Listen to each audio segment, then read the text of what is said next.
Hey guys and welcome back. तो ये हम लोग का मन स्टैक का कोर्स चल रहा है जिसके अंदर हम लोगों ने कंप्लीट HTML कवर कर रखा है और हम लोग का CSS कंप्लीट हो चुका है और इस वीडियो के बाद हम लोग का बूटस्ट्रैप भी कंप्लीट हो जाएगा। तो ये हम लोग का कोर्स का नंबर 84 वीडियो है जिसके अंदर हम लोग अपने बूटस्ट्रैप के अंदर अब ग्रिड सिस्टम को पढ़ने वाले हैं। ग्रिड सिस्टम बेसिकली बहुत इंपॉर्टेंट है हम लोग के बूटस्ट्रैप के अंदर, जिसकी हेल्प से हम लोग लेआउट को क्रिएट करते हैं और वो लेआउट हम लोग का रिस्पॉन्सिव भी होता है। साथ ही साथ रिस्पॉन्सिव हम लोगों ने ऑलरेडी समझ रखा है क्या होता है। तो चलिए स्टार्ट करते हैं। तो उसके लिए हम लोग क्या करेंगे, सबसे पहले अपने ब्राउजर के अंदर हम लोग बूटस्ट्रैप वेबसाइट को ओपन करेंगे और नीचे आकर के हम लोग रीड द डॉक पे क्लिक करेंगे।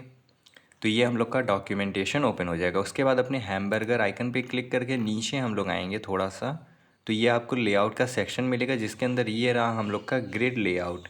इसके पहले हम लोगों ने ऑलरेडी अपने फ्लेक्स सिस्टम के बारे में पढ़ रखा है अपने बूटस्ट्रैप के अंदर, तो इसलिए इस वीडियो के अंदर हम लोग ग्रिड सिस्टम को पढ़ने वाले हैं। अगर हम लोग थोड़ा सा यहाँ पर पढ़ें तो यहाँ पे देखो लिखा हुआ है, grid system use our powerful mobile first flex box grid to build layout of all shapes and sizes.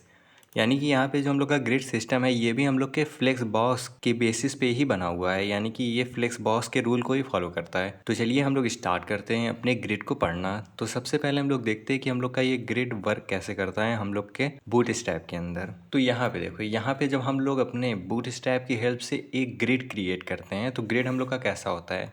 Grid कुछ हम लोग का इस टाइप में होता है जिसके अंदर हम लोग के छोटे छोटे खाने टाइप के बने होते हैं। ये हम लोग का कुछ ग्रिड हो गया, ये ग्रिड स्पेस हो गया, ये ग्रिड स्पेस हो गया। इस टाइप के कुछ हम लोग के ग्रिड स्पेसेस क्रिएट रहते हैं जिसके अंदर हम लोग के डेटा स्टोर होते हैं। ठीक, तो इसी तरह अब इस ग्रिड के अंदर हम लोग के पास क्या है, हम लोग के पास ये हम लोग का पहला रो है, ये हम लोग का दूसरा रो है, ये हम लोग का पहला कॉलम है, ये दूसरा कॉलम है, ये तीसरा कॉलम है। यानी कि हम लोग जब ग्रिड को क्रिएट करते हैं तो ग्रिड हम लोग का रो और कॉलम बेस पे क्रिएट होता है। अब बूटस्ट्रैप के अंदर एक चीज़ इंपॉर्टेंट होता है, वो चीज़ क्या है कि अगर हम लोग ग्रिड क्रिएट करेंगे अपने बूटस्ट्रैप के अंदर, तो अगर हम लोग ग्रिड के अंदर लेट्स सपोज दैट हम लोगों ने 2 रो क्रिएट कर दिया, ठीक, तो कुछ इस तरह हम लोग का 2 रो क्रिएट हो जाएगा। ये हम लोग का R1 हो जाएगा, ये हम लोग का R2 हो जाएगा। अब जो बूटस्ट्रैप है वो क्या करता है कि हर एक रो के अंदर वो 12 कॉलम क्रिएट कर देता है, ऑटोमेटिक 12 कॉलम क्रिएट कर देता है। ठीक, जिसकी हेल्प से हम लोग अब इसके अंदर डेटा को स्टोर करते हैं। तो यहाँ पे अगर आप देखो तो ये हम लोग का एक ग्रिड रो क्रिएटेड है, R1 क्रिएटेड, जिसके अंदर हम लोग के पास कॉलम 1 है, कॉलम 2, कॉलम 3, कॉलम 4, 5, 6, 7, 8, 9, 10, 11, 12। यानी कि एक रो के अंदर हम लोग के पास 12 कॉलम्स होते हैं। अब हम लोग इन्हीं कॉलम के यूज़ से अपने ब्लॉक्स को क्रिएट करते हैं, अपने स्पेसेस को क्रिएट करते हैं। लेट्स सपोज दैट कि हम लोगों ने पहले कॉलम के अंदर नेम को स्टोर कर लिया। ठीक, अब हम लोग चाहते हैं कि ये जो हम लोग का नेम है वो हम लोग के 4 कॉलम के बराबर स्पेस को ऑक्यूपाई करे। तो हम लोग क्या करेंगे, अपने बूटस्ट्रैप के अंदर कॉलम 4 लिख देंगे। अगर हम लोग चाहते हैं कि ये नेम हम लोग के 6 कॉलम को ऑक्यूपाई करे तो हम लोग कॉलम 6 लिख देंगे, यानी कि कोल 6 लिख देंगे। ठीक, अभी नहीं समझ में आ रहा है, कोई बात नहीं, हम लोग आते हैं अपने कोड के अंदर। तो ये हम लोग का कोड ओपन है, यहाँ पे हम लोग का बूटस्ट्रैप का डॉक्यूमेंटेशन ओपन है। यहाँ हम लोग थोड़ा सा नीचे आते हैं। अब यहाँ पे देखो हम लोग बूटस्ट्रैप की हेल्प से ग्रिड को कैसे क्रिएट करते हैं। तो इसको क्रिएट करने के लिए सबसे पहले हम लोग को एक कंटेनर क्रिएट करना होता है और कंटेनर के अंदर अब हम लोग को यहाँ पे रो डिफाइन करना होता है, यानी कि हम लोग के ग्रिड के अंदर मल्टीपल रोज हो सकते हैं। तो यहाँ पे केवल देखो एक रो क्रिएटेड है, तो यहाँ पे हम लोग का एक रो दिख रहा है जिसके अंदर करंट में हम लोग को 3 कॉलम दिख रहे हैं। तो हम लोग क्या करते हैं, यहाँ पे आते हैं बॉडी टैग के अंदर मैं एक डिव क्रिएट करता हूँ कंटेनर नाम का। ठीक, और इसके अंदर एक डिव क्रिएट करता हूँ मैं रो नाम का, जिसके अंदर मैं यहाँ पे let suppose that 3 div create करना चाहता हूँ जिसका क्लास कॉलम होगा मेरा। तो मैंने 3 डिव क्रिएट कर दिया। इसको फर्स्ट कॉलम लिख देता हूँ मैं, इसको मैं सेकंड कॉलम कर देता हूँ और नीचे वाले को मैं थर्ड कर देता हूँ। ठीक, सेव करते हैं इसको। तो यहाँ पे देखो ये हम लोग का एक फर्स्ट कॉलम आ गया, ये सेकंड कॉलम आ गया, ये थर्ड कॉलम आ गया। क्या करते हैं, सबका थोड़ा सा बैकग्राउंड कलर भी चेंज कर देते हैं, बेजी प्राइमरी कर देते हैं इसको,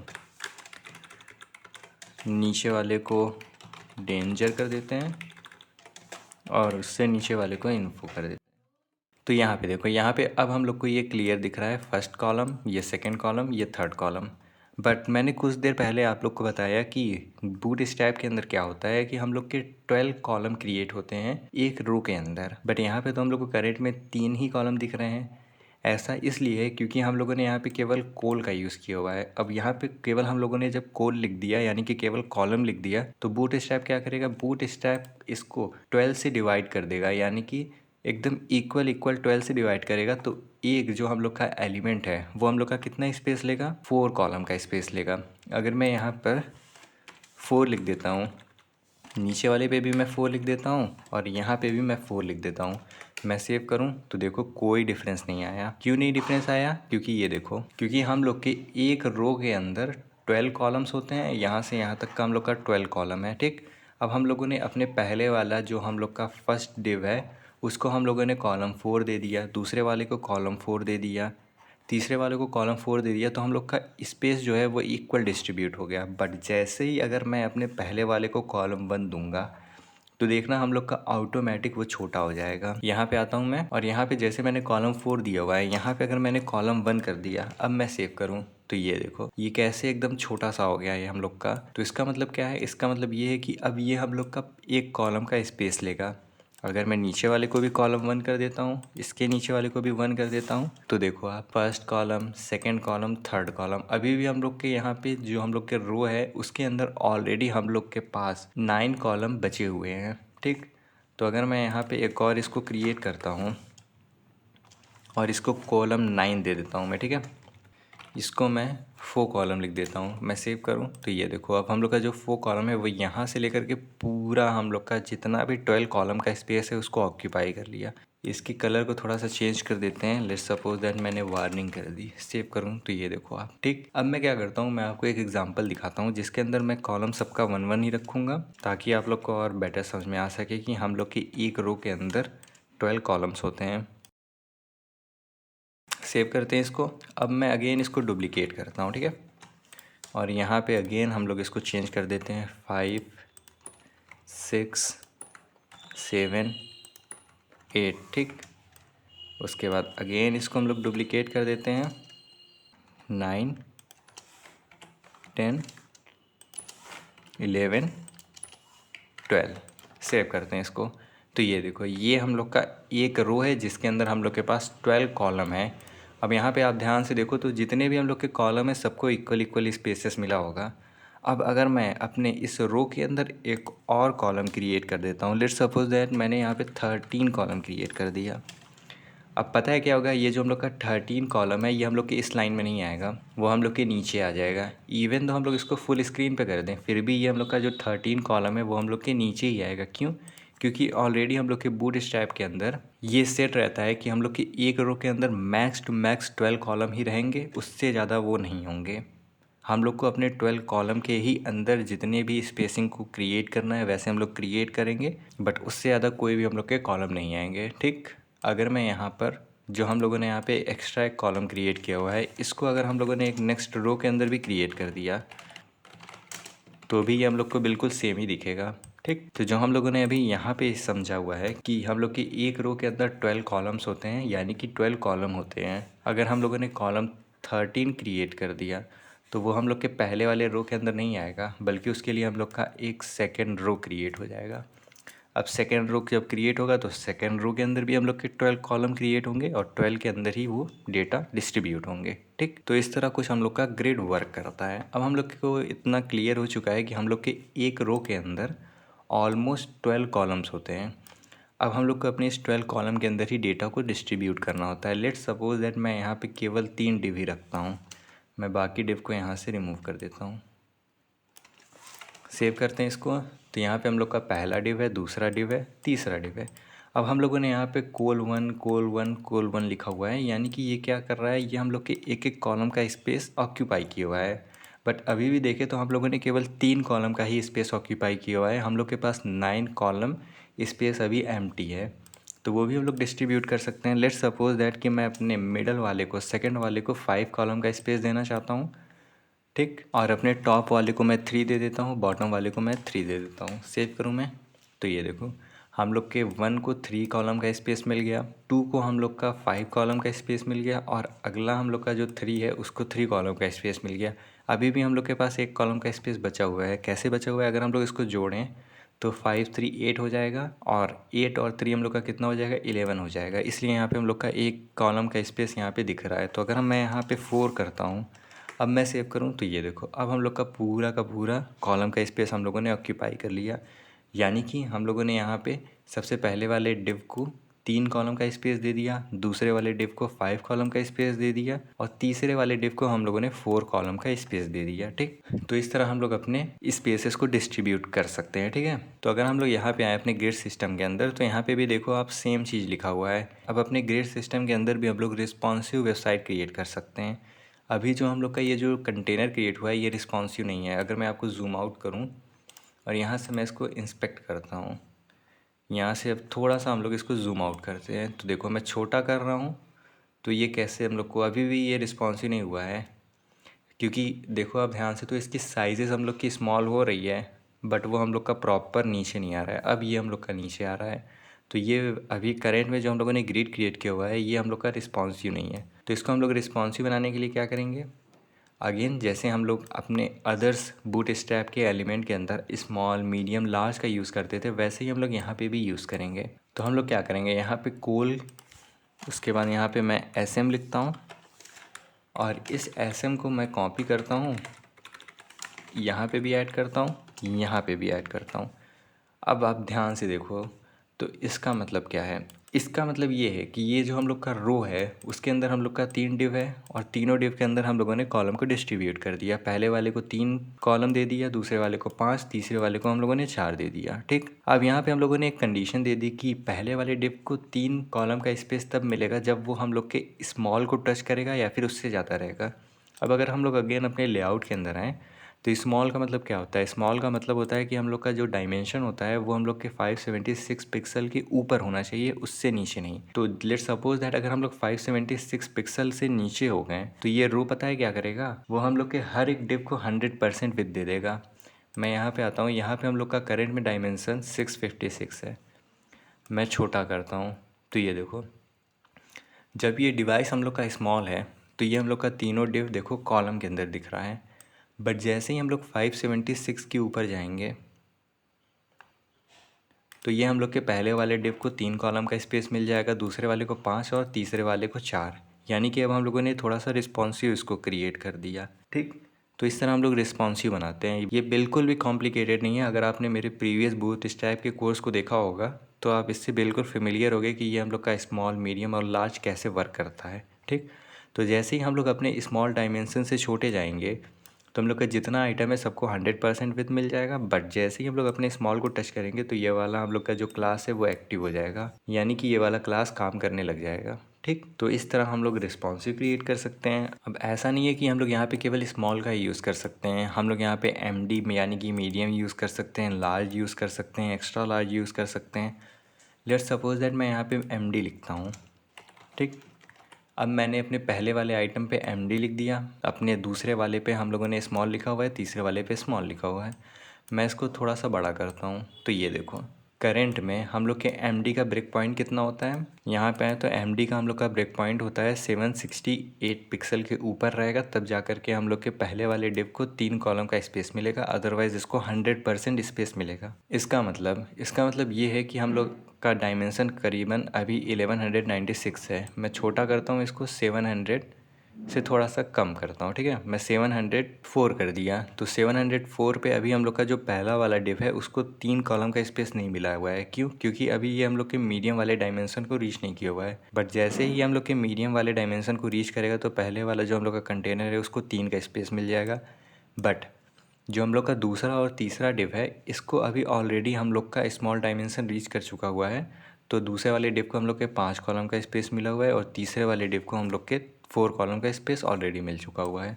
तो अगेन हम लोग इसको यहाँ पे करके समझें तो ये देखो, करीबन हम लोग के जो दूसरा डिव है और जो हम लोग का तीसरा डिव है, इन दोनों डिव पे ऑलरेडी हम लोग का स्मॉल वाला डायमेंशन रीच कर चुका है, तो इसलिए ये दोनों के स्पेस डिस्ट्रीब्यूट हो गए हैं। बट क्योंकि हम लोग का पहला वाला डिव मीडियम पे आएगा तब जा कर के इसको 3 कॉलम का स्पेस मिलेगा, इसलिए इस पर अभी अप्लाई नहीं हो रहा है। ठीक, और अगर हम लोग अपने स्मॉल से भी छोटे हो गए तो ये हम लोग का दूसरा तीसरा भी हम लोग के पहले की तरह 100% विथ ले लेगा। ठीक, तो इस तरह हम लोग रिस्पॉन्सिव डिज़ाइन क्रिएट कर सकते हैं। ठीक, जिसकी हेल्प से हम लोग बहुत ही बेहतरीन लेआउट क्रिएट कर सकते हैं। ठीक। ठीक। अब यहाँ पे देखो, यहाँ पे अगर हम लोग चाहते हैं कि करंट में जो हम लोग का स्मॉल पे है, स्मॉल पे हम लोग के 2 और 3 को इतना स्पेस मिला हुआ है, यानी कि 5 और 10 का स्पेस मिला हुआ है। बट अभी भी हम लोग का यहाँ पे 2 का स्पेस, 2 कॉलम का स्पेस बचा हुआ है, तो वो भी हम लोग ऑक्यूपाई कर सकते हैं। मैं क्या करता हूँ, इसको मैं कॉपी करके यहाँ पे इसको ऐड करता हूँ, बट इसको स्मॉल की जगह मैं मीडियम कर देता हूँ। ठीक है, नीचे वाले में भी हम लोग यही करते हैं, इसको स्मॉल की जगह पे मीडियम करते हैं और इसको मैं करंट में 4 करता हूँ और ये 5 करता हूँ। ठीक, और इसको मैं 6 करता हूँ और इसको भी मैं यहाँ पे 6 करता हूँ। मैं सेव करता हूँ। तो ये देखो अब क्या हो रहा है। अब यहाँ पे अगर हम लोग ध्यान से समझें तो यहाँ पे हम लोग का जो डिवाइस है वो करंट में स्मॉल को रीच कर गया है, तो हम लोग का जो दूसरा डिव है और तीसरा डिव है उसको 6 कॉलम का स्पेस डिस्ट्रीब्यूट हो गया। और हम लोग का जो पहला वाला डिव है, क्योंकि वो अभी मीडियम वाले डायमेंशन को रीच नहीं किया हुआ है, मीडियम वाला डायमेंशन कितना होता है हम लोग का 768, बट करेंट में हम लोग का डायमेंशन 652 है। तो हम लोग की जो मीडियम वाला डिवाइस है उसको ऑलरेडी 100% विथ मिल गया है। बट जैसे ही हम लोग अपने अपने मीडियम को हिट करेंगे तो ये देखो यहाँ पे क्या हो रहा है। यहाँ पे हम लोगों ने और प्यारा लेआउट क्रिएट कर दिया। जैसे ही हम लोग अपने मीडियम को हिट करेंगे तो पहले वाले को हम लोग को कितना स्पेस मिल जाएगा, 3 कॉलम का, दूसरे वाले को 5 का और तीसरे वाले को हम लोग के 4 का, जो कि हम लोगों ने यहाँ पे लिखा हुआ है कि जैसे ही मीडियम होगा तो हम लोग के दूसरे वाले कॉलम को 5 मिल जाएगा, तीसरे वाले को 4 मिल जाएगा और पहले वाले को 3 मिल जाएगा। अदरवाइज़ जो हम लोग का दूसरा है स्मॉल डिवाइसेस पे उसको 6 का मिलेगा और हम लोग का जो तीसरा है उसको भी 6 का मिलेगा और जो हम लोग का पहला है उसको स्मॉल डिवाइसेस पे 100 का विथ मिलेगा। ठीक, बहुत ईजी है। अगर आप इसको कोड में करोगे तो आपको और अच्छे से समझ में आएगा। अभी हम लोगों ने यहाँ पे 1 2 3 ही लिखा हुआ है, बट यहाँ पे हम लोग कुछ टेक्स्ट भी लिख सकते हैं। लेट्स सपोज दैट मैं यहाँ से अपने तीसरे वाले डिव को रिमूव करता हूँ। ठीक है, मैं सेव करता हूँ। तो ये देखो अभी हम लोग का 1 और 2 कैसे दिख रहा है। मैं यहाँ से इसको भी स्मॉल कर देता हूँ और यहाँ पे हम लोग का केवल 9 कॉलम का स्पेस हम लोगों ने ऑक्यूपाई किया हुआ है। अभी ऑलरेडी हम लोग के पास 3 कॉलम का स्पेस बचा हुआ है, तो मैं दोनों को 6 का स्पेस देता हूँ, या फिर मैं अपने पहले वाले को 9 का स्पेस देता हूँ और दूसरे वाले को 3 का स्पेस देता हूँ। ठीक है, और यहाँ से मैं अपने मीडियम वाले प्रॉपर्टी को रिमूव करता हूँ। सेव करते हैं इसको। तो ये देखो हम लोग के पहले वाले डिव को 1 का स्पेस मिल गया, दूसरे वाले डिव को हम लोग का 2 का स्पेस मिल गया। अब मैं यहाँ पे क्या करता हूँ, मैंने यहाँ पे एक विकिपीडिया ओपन किया हुआ है जिसके अंदर कुछ फ्लेक्स कंपनी को मैंने सर्च कर लिया है, कोई भी टेम्परेरी। मैं यहाँ से इस टेक्स्ट को कॉपी करता हूँ और यहाँ पर आ कर के मैं एक पैराग्राफ क्रिएट करता हूँ, इसके अंदर मैं पेस्ट कर देता हूँ। तो यहाँ पर देखो कुछ हम लोग को टेक्स्ट दिख रहा है। एक काम करते हैं हम लोग करंट में यहाँ से इसकी बैकग्राउंड को रिमूव कर देते हैं।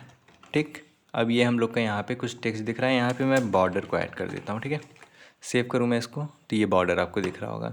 यहाँ पे हम लोग का एक अगला है जिसका भी मैं यहाँ पे बैकग्राउंड रिमूव करता हूँ। ठीक है, अब यहाँ पे मैं 4 एंकर टैग क्रिएट करना चाहता हूँ, तो मैं 4 लिखूँगा और यहाँ पे अपने चारों एंकर टैग के अंदर मैं कुछ भी करंट में पुट कर देता हूँ और यहाँ से अपने चौथे वाले पे मैंने कुछ एक्स्ट्रा ऐड कर दिया। अब क्योंकि हम लोग का चारों एंकर टैग है, एंकर टैग हम लोग का इनलाइन एलिमेंट होता है, तो ये एक लाइन के अंदर हम लोग को दिख रहा है, तो हम लोग यहाँ पे बी आर ऐड कर देते हैं,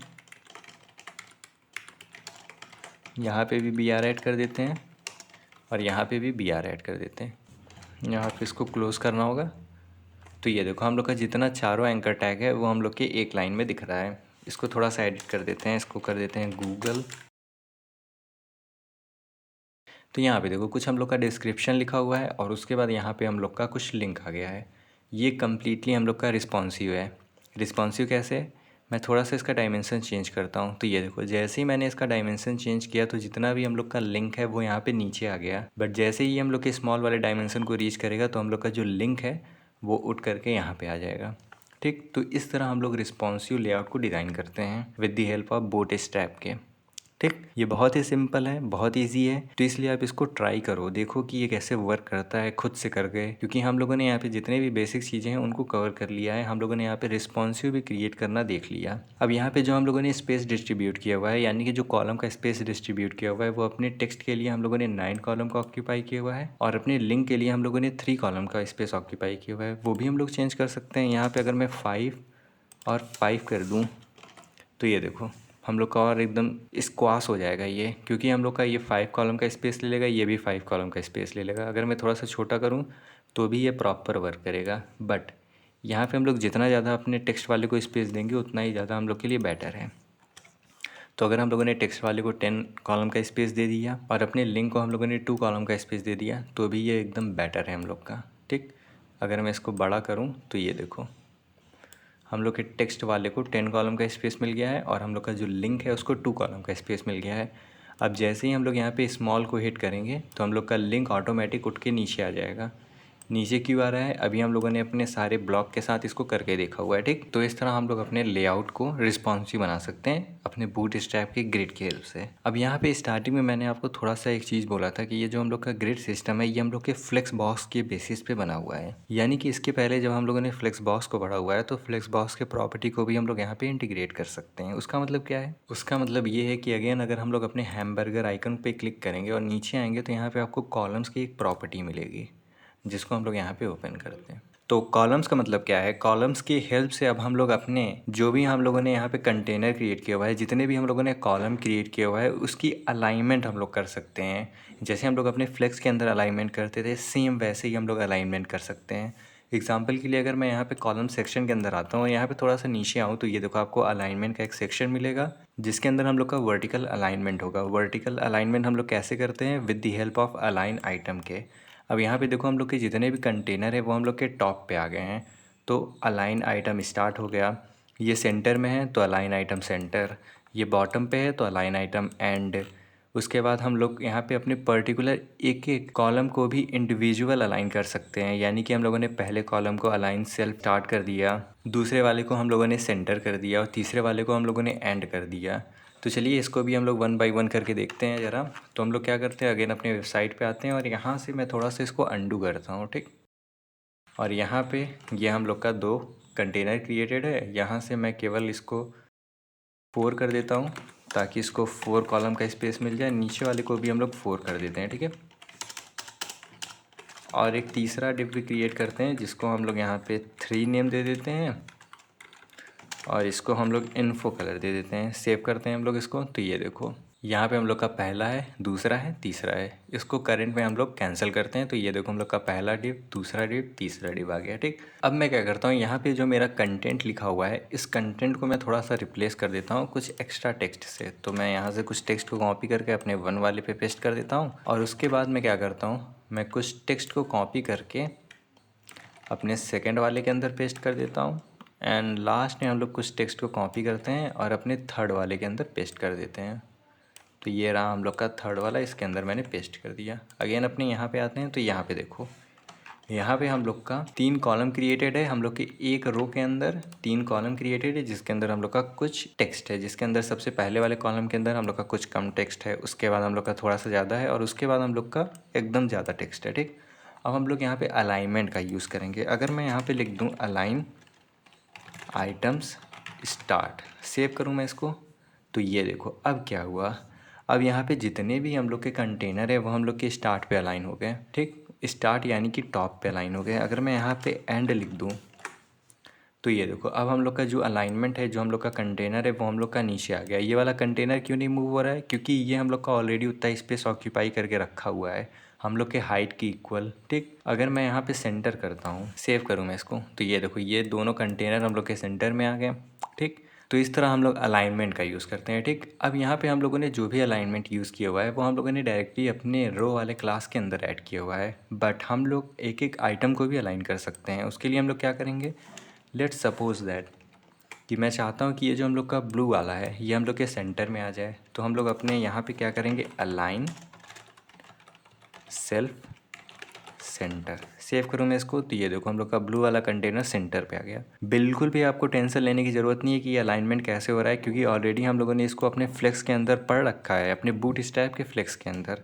अब मैं चाहता हूँ कि ये जो हम लोग का रेड वाला है ये हम लोग के बॉटम पे आ जाए, यानी कि एंड पे आ जाए। तो हम लोग क्या करेंगे, यहाँ पे अलाइन सेल्फ एंड, सेव करूँ मैं इसको, तो ये देखो ये अब हम लोग के एंड पे आ गया।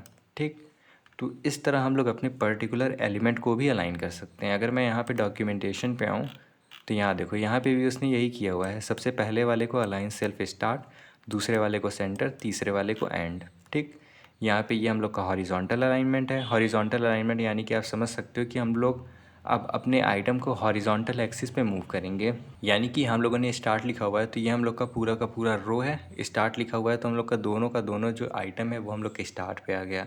सेंटर लिख देंगे तो हम लोग का सेंटर पे आ जाएगा। अगर आपको नहीं समझ में आ रहा है कोई प्रॉब्लम नहीं है।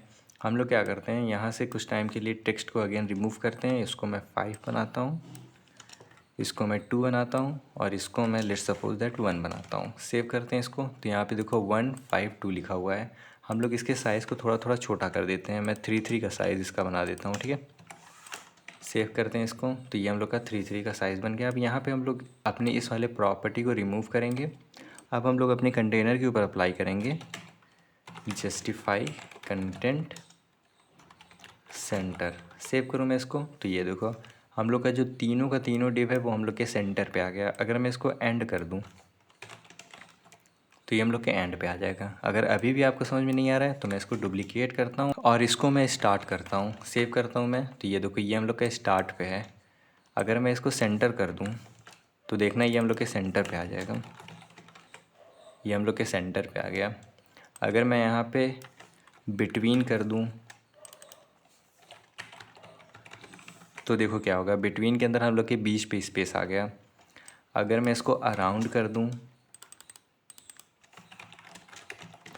तो देखो अब हम लोग के आगे भी थोड़ा सा स्पेस आ गया, बीच में भी स्पेस रहेगा और एंड में भी स्पेस रहेगा, ठीक। अगर ये प्रॉपरली नहीं दिख रहा है तो हम लोग इसके बीच में BR टैग का भी यूज़ कर सकते हैं ताकि स्पेस आ जाए। तो मैं सारे जगह पे BR टैग ऐड कर देता हूँ। तो ये देखो कुछ इस तरह हम लोग अपने हॉरिजॉन्टल एक्सिस के ऊपर भी अलाइनमेंट कर सकते हैं, ठीक।